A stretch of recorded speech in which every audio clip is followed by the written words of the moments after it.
Today we will study some of the solid set of surgical instruments which is used for the general ENT and even abdominal surgery. This is a design forceps, fine tissues holding forceps, and it is using for the delicate tissues. It will be a tooth and non-tooth. First one is a non-tooth, and now we are seeing it's a toothed one. Okay, this is using for the skin and vessels. Second one is a heavy tooth forceps. Heavy tooth forceps using for the holding tough tissues like fascia, muscles, and skin during surgeries. Okay, this is a non-tooth, and this plain forceps using to hold the tissue without causing traumas, and it's mainly using for the bowels. And now we Next one is DeBakey forceps. DeBakey forceps using for the cardiac and general surgeries, also for the vascular surgeries. It is using to gently handling delicate tissues without causing a damage. That is the main purpose of this DeBakey forceps.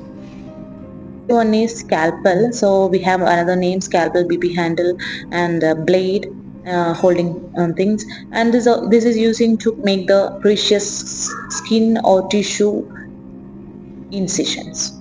Okay, I hope you understand. There is a different number is there, and we can keep blades as per the number of the scalpel. Okay, this is a seventh one, and we have a 3, and even we have a 4. Okay, and the next one is artery mosquito forceps. Okay, this is a mosquito forceps using to small hemostasis and clamping the tiny vessels. Okay, and the next one is artery forceps. Artery forceps, we have a straight and curve, and it is using to clamp the large vessels during the surgery to control the bleed. Okay, and the next one is Alice forceps is using to grasp and hold heavy tissues, example like a fascia, skin, and yeah. Next one is Babcock. Babcock is holding to delicate tubular structures, intestines and uterus and all. And next one is mixture. This is a mixture, and this forceps is like using as a right angle forceps, and it's used to clamp the deep vessels and pars ligaments. Okay, and two names are there: a mixture and also right angle forceps. Okay, I hope you understand. Next one is we are going to see Coker. Okay, Coker, we have two types, tooth and non-tooth. This is a non-tooth one. Non-tooth is using to hold soft structures when minimal trauma needed. Okay, where they don't want to make much trauma, so at the time they are using this. And the next one is tooth one. Tooth one using to grasp the tough tissues like a fascia and skin. Okay, they and even bones also they will hold with that during the ortho surgeries. Okay, this one is a intestinal clamp, also we'll call Doyle's clamp, and while seeing its shape itself we can understand it's just holding something. Okay, this is holding a intestines during the bowel surgery without crushing. So the different types of intestinal clamp you can see here. I hope you understand. This is using to clamp the bowels, okay, during the general surgeries or any laparotomy. And next one is using this is a needle holder. It is using to hold the needles while suturing. So different types of sutures are there. So this needle holder is using to hold the sutures. This one is a tissue cutting scissor. This is using to during the dissections, just cut and dissection they were just doing.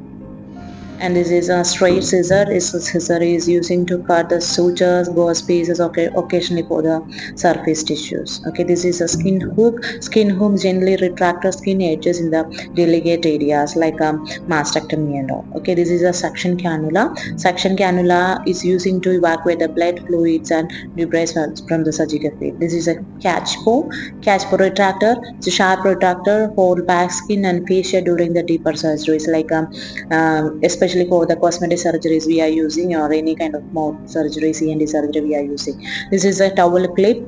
This is using to fix the surgical drapes and towel in place. Okay, and the next one is mastoid retractor.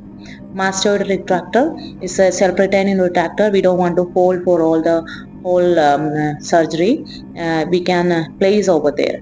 Okay, it is mainly using for the mastoid and ENT surgeries. There is a lock over there, so we can place that, we can place on the particular area, and we can lock it over there, so it will stay back over there all over whole time, and we can do the surgery easily and with minimal assistance needed.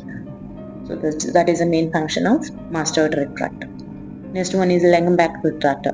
Langenbach retractor, it is a handheld retractor to shallow or moderate depth of wound. We are using to make a retractions. This one is a copper plate. So copper plate using to thin and flexible metal and using to abdominal surgery. Just now we saw that is a C retractor, shaped as C, and a deep retractor, small space for the Indian neck. This is a diverse retractor, large curved retractor using for the abdominal and thoracic surgeries. And next one is a sponge holder. This is familiar one. We all know what is the use of this. It's using to sponge the hold the sponges and swabbing and applying pressure on the particular area, or applying antiseptic. And this bowel is using to hold the antiseptic solution, saline, and used for swab. So I hope you understand. And if you like, please like and comment.